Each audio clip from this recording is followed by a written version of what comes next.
Capítulo 9. Como expulsar maus espíritos. Eram 3 horas da manhã, disse Earl Ruthyn. Virei-me na cama e estendi minha mão para tocar em minha esposa. Ela não estava lá. Com aquelas palavras, meu amigo começou a contar como ficou conhecendo o poder que tinha contra o diabo. Pensei que ela tivesse se levantado por causa de alguma necessidade, continuou. Estava preocupado com ela, pois agia de forma estranha há semanas. Rapidamente saí à sua procura pelos outros quartos de dormir e no banheiro. Então corri ao pódio para ver se tinha descido por algum motivo, mas ela não se encontrava em lugar nenhum da casa. Meu coração parou. Ela estivera doente e, nos meses passados, parecia estar mentalmente perturbada. Literalmente estava fugindo da vida. Embora eu orasse muito, ela piorava rapidamente. Nada que eu dissesse ou fizesse parecia ter qualquer efeito sobre ela. Corri depressa para o quarto e rapidamente me vesti e calcei os sapatos. Agarrei um casaco e dirigi-me para a porta da frente. Durante todo o tempo não parei de pedir: por favor, meu Deus, que ela esteja bem. Por favor, não deixe que se machuque. Quando abri a porta para sair, lá estava ela, molhada, olhos arregalados e o cabelo escorrido pelo rosto.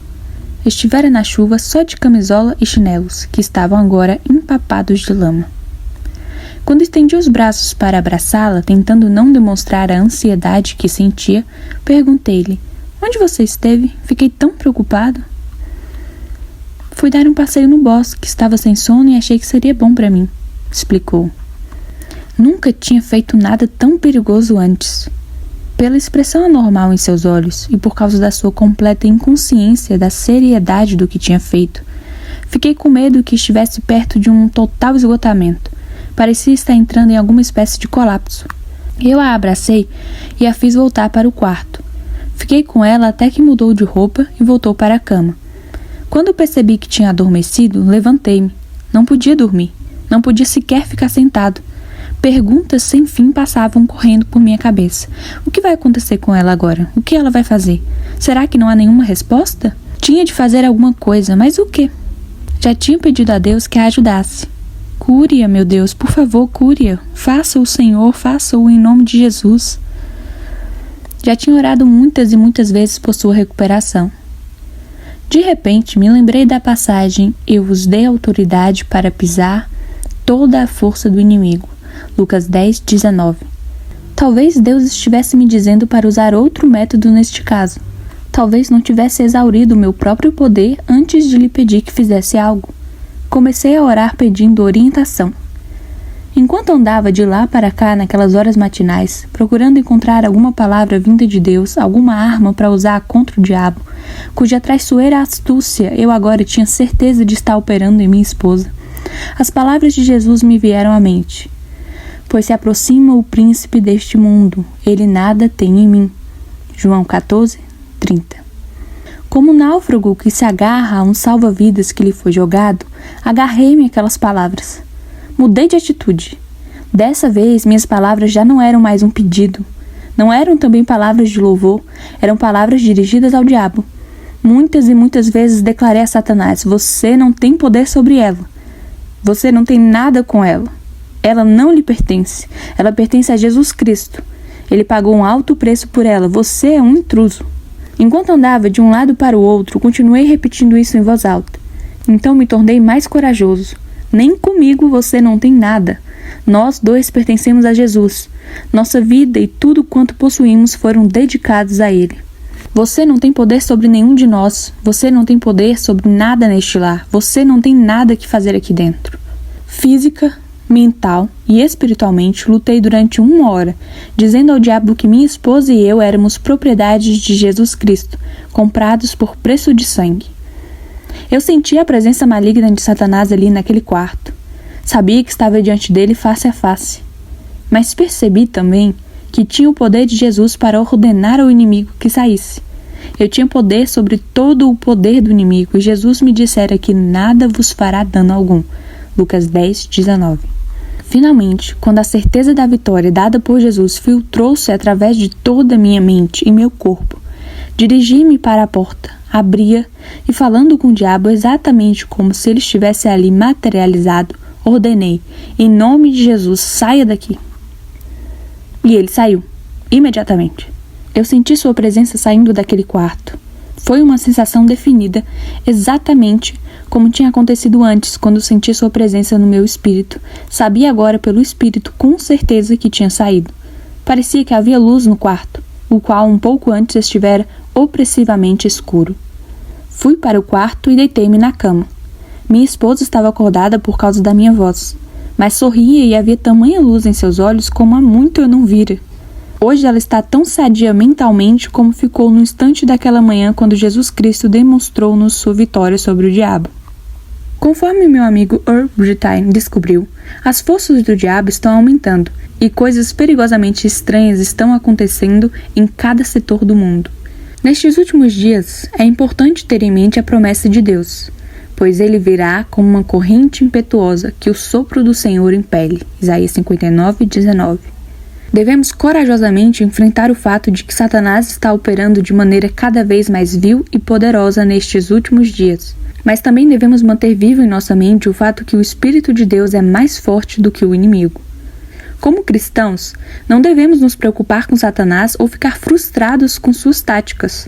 Pelo contrário, temos o direito e o dever de desafiar o diabo corajosamente em nome de Jesus. O Senhor prometeu: em meu nome expulsarão demônios. Marcos 16:17. Temos o poder do nome de Jesus à nossa disposição. Às vezes Satanás tenta nos enganar fazendo-nos pensar que o pecado é agradável. Infelizmente, só é agradável no começo, antes de percebermos que fomos transformados em seus escravos. Na verdade, os demônios estão por trás das atividades ímpias e dos elementos destrutivos que vemos no mundo de hoje. Os demônios assaltam a mente e os sentidos dos homens com o desejo de usar bebidas, drogas e a delinquência. Levam as pessoas a perderem o controle e a cometerem atos vergonhosos de imoralidade. Os demônios destroem lares e casamentos. Os demônios estão por trás do enorme aumento do sofrimento, da amargura, das dores, da violência e da confusão que nos rodeia. Até mesmo cientistas, psiquiatras e médicos reconhecem que algum estranho poder sobrenatural anda solto nesta hora de crise. Especialmente nós, os cristãos, não devemos ignorar as artimanhas de Satanás. Ele as usa para distorcer e emaranhar a mente das pessoas, para saturar vidas com sujeira e podridão e para arrastar as almas humanas para uma eternidade sem Cristo, onde há choro, gemidos e ranger de dentes. Temos de reconhecer que nosso inimigo é feio e mau, a razão da tristeza e sofrimento que há no mundo. Então poderemos agir com ousadia contra o diabo e seus demônios, usando as armas próprias, a palavra de Deus, o nome de Jesus, o sangue de Cristo. O diabo é nosso adversário. Ele é o ladrão que veio para roubar, matar e destruir. A Bíblia diz que o diabo é nosso inimigo. Devemos tratá-lo como tal.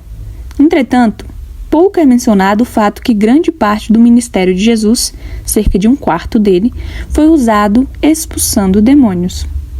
Pode-se às vezes pensar, quando ouvimos a maioria dos sermões, que os demônios deixaram de existir, ou que foram arrebanhados para as favelas da cidade, ou que estejam passando o tempo enganando os membros de alguma ou outra denominação. Não posso conceber que um trabalho próspero possa ser feito hoje, ou que cristãos possam obter vitórias contínuas, se não souberem que a fonte do perigo que enfrentam jaz no poder demoníaco, e que o poder de vencê-lo está no nome de Jesus de Nazaré, o Filho de Deus. Quanto mais depressa reconhecermos que o próprio ar à nossa volta está cheio de forças hostis que tentam destruir nossa comunhão com o Pai e privar-nos de sermos úteis em seu trabalho, melhor será para nós. Ignorar a existência dos demônios só concede ao adversário uma vantagem maior sobre nós. Em minhas viagens evangelísticas, descobri que as pessoas estão famintas pelo Senhor. Querem libertação, anseiam a vida eterna, mas são incapazes, muitas delas, de se livrarem dos laços que as prendem ao pecado. Centenas de pessoas têm indicado o desejo sincero de serem salvos. Dizem: não posso me tornar cristão, quero, mas há algo que me prende. Encontrei-me com um jovem em Lodge, na Califórnia, que enfrentava esse dilema. Ele queria salvação, mas um poder invisível o prendia. Simplesmente coloquei minha mão sobre o ombro dele e disse: em nome de Jesus Cristo, ordeno ao poder que o prende que se desfaça. Agora vamos orar em seu poderoso nome. Com lágrimas de alegria nos olhos, ele obedeceu. Depois que aquele homem foi salvo, fiquei espantado com o efeito.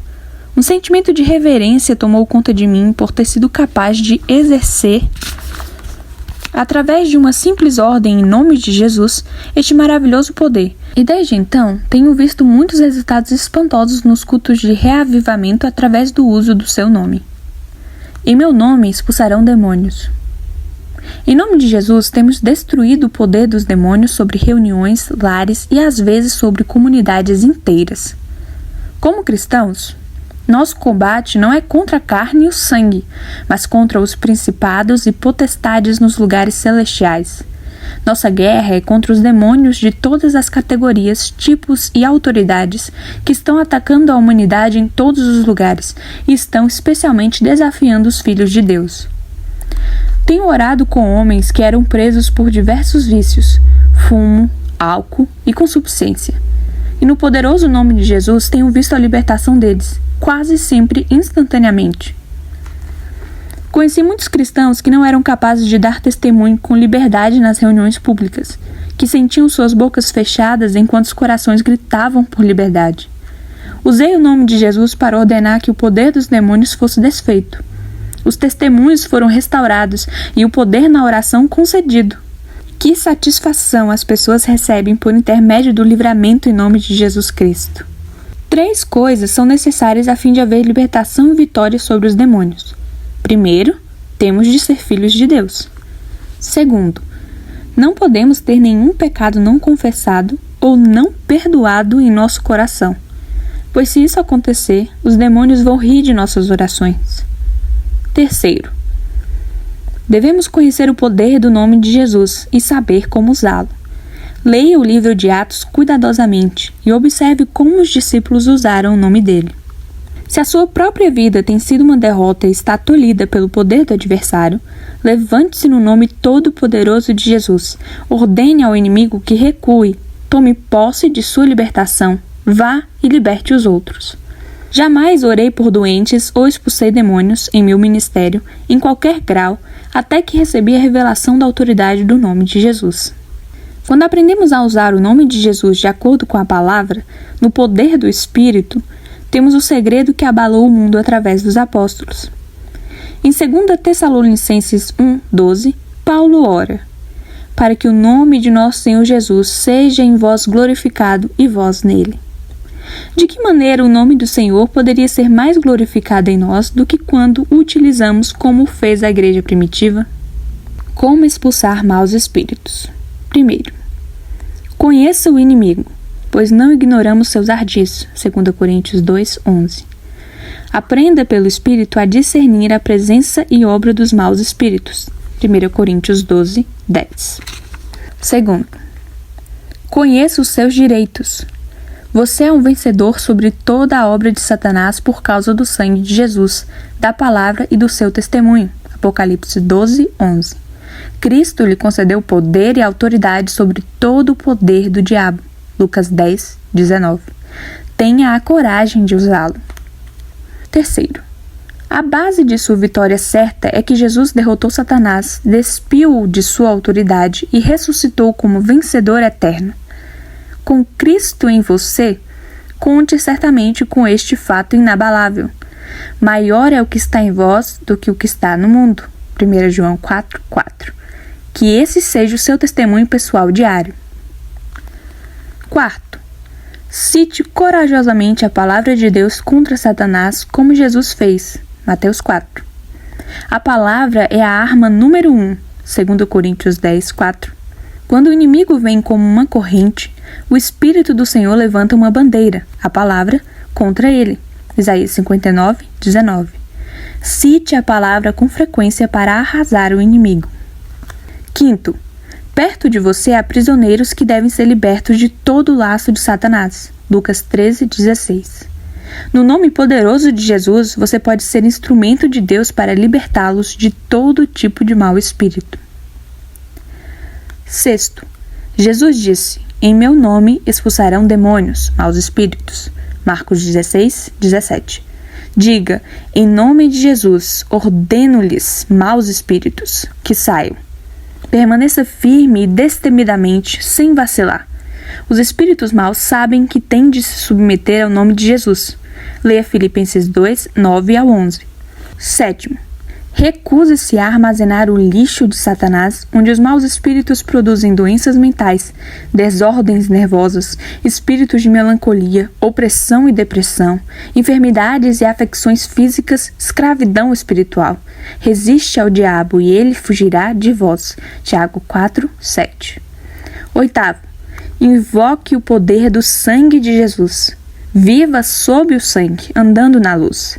Mas, se andarmos na luz, como Ele na luz está, temos comunhão uns com os outros, e o sangue de Jesus Cristo, seu Filho, nos purifica de todo pecado. 1 João 1, 7. Cite ousadamente a palavra de Deus contra Satanás. Todos nós estamos numa guerra real. Efésios 6, 12 ao 16. Expulsar maus espíritos é agir no reino espiritual invisível, onde você se apoia na unção do Espírito como Jesus fez. Leia Lucas 4, 18 e 19 e Atos 10, 38. Vista toda a armadura de Deus. Tenha ousadia contra os maus espíritos em nome de Jesus. Você é mais que vencedor por meio daquele que nos amou, Cristo. Romanos 8, 37. A vitória é certa por meio de Jesus.